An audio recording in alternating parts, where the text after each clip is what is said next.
అందరికి అన్నం పెడుతున్నారు కదా, పెడుతుండ్రా? ఏర్పాటు చేసిండ్రు కదా.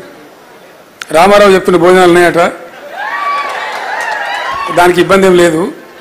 సో ఇంకా 10 నిమిషాలు ఎక్కువ మాట నడుస్తుందని మాట్లాడుతున్నాను నేను.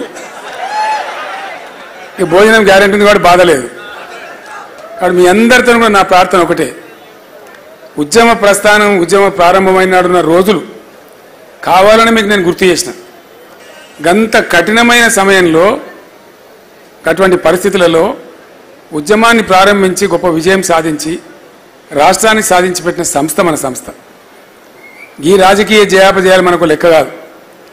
మనం కూడా 2 టర్ములు గెలిచినాం, ఎంపీలు గెలిచినాం, అన్నీ చేసినాం. మళ్ళా వస్తుంది గెలిపి యాడికి పోదు.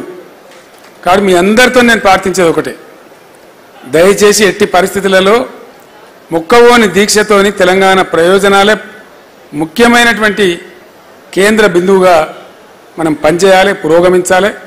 అదే మన కర్తవ్యం. ఆ ఆశలు తెలంగాణ ప్రజలకు కూడా మన మీద ఉన్నాయి.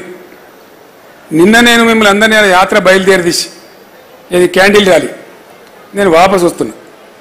ఇంటికి వాపసు వస్తుంటే ప్రతి కార్లకి ఇట్లా డబల్ థమ్స్ పెట్టి ఇట్లా చెప్తున్నారు. ఒక ఆటో డ్రైవర్ అయితే ఉరికొచ్చి నా దగ్గరకు వచ్చి నా కారు కొట్టి, సార్ మళ్ళీ మనమే గెలుస్తున్నాం, నువ్వేం భయపడక మేము అందరం ఉన్నాం. ఆటో డ్రైవర్, నేనే ఆశ్చర్యపడతా ఉన్నా, ఆవేశం గురికొచ్చి చెప్తా ఉన్నాడు. సో కాబట్టి సమీప భవిష్యత్తులో మళ్ళా పాలన మన భుజాల మీద పడుతుంది అన్న డౌట్ కూడా అవసరం లేదు.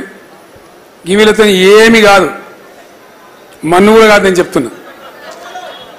చిల్లర రాజకీయాలు తప్ప గొప్ప వ్యూహకర్తలు కూడా కాదు.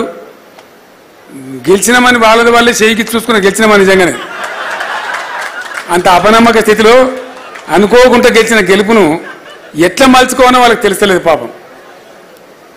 చిన్న మాట కదా, ఏ కొద్దిగా తెలివి ఉన్నా కూడా పోయిన గవర్నమెంట్ కరెంటు మంచిగా ఇచ్చింది కదా, ఇండియా అంత తెలుసు కదా, దాచిపెట్టే లెక్క కాదు కదా. ముఖ్యమంత్రి కొద్దిగా బుద్ధి ఉంటే, మంత్రివర్గానికి బుద్ధి ఉంటే కరెంటు వాళ్ళని పిలిచి మొన్నటిదాకా ఎట్లా నడిచిందో అట్లా నడిపిరా అంటే అయిపోతుండే, అంతే కదా. ఎందో అధికం శాతాలకు పోయి కొండంగా శాతాలు చేస్తామని వీని వీకేసి వాని చేసేసి మా తరహా చూపిస్తామంటే వాళ్ళ తరహా ఇప్పుడు వాళ్ళ లాగు వాళ్ళు కొట్టే కొడుకు వస్తాను, అంతే కదా. ఊకుంటారా ప్రజలు? నిన్న రాత్రి ఎందుకు పోయినరు బాచుపల్లిలో, ఇంకో చోట చందానగర్లో? వస్తారు కదా ప్రజలు, ఆవేశం వస్తే ఆగుతారా? ఎవడు ఆపుతాడు? మనం ఆపినా ఆగరు, మన కంట్రోల్లో కూడా ఉండరు కోపం వస్తే. కాబట్టి ఆ పిచ్చి పనులు, ప్రజా వ్యతిరేక చర్యలు వాళ్ళు ఎంత చేస్తే అంత వెకిలితనం మకిలితనం వాళ్ళకే అంటుకుంటుంది. మీరేం భయపడే అవసరం లేదు, బాధపడే అవసరం లేదు. వీళ్ళతో అంతగానో గొప్ప కార్యక్రమాలు అయితే నేను కూడా అనుకుంటలేను. 6 నెలలు అవుతుంది ప్రభుత్వం వచ్చి. ఒక్కటన్నా పాలసీ, ఇగో ఇది మా వ్యవసాయ పాలసీ, ఇగో ఇది మా ఇండస్ట్రియల్ పాలసీ, ఇగో ఇది మా ఐటీ పాలసీ, ఇది మా పలాంగ్ పాలసీ అని ఏదన్నా ఒకటన్నా ఏడవాలి కదా. ఒక్కటన్నా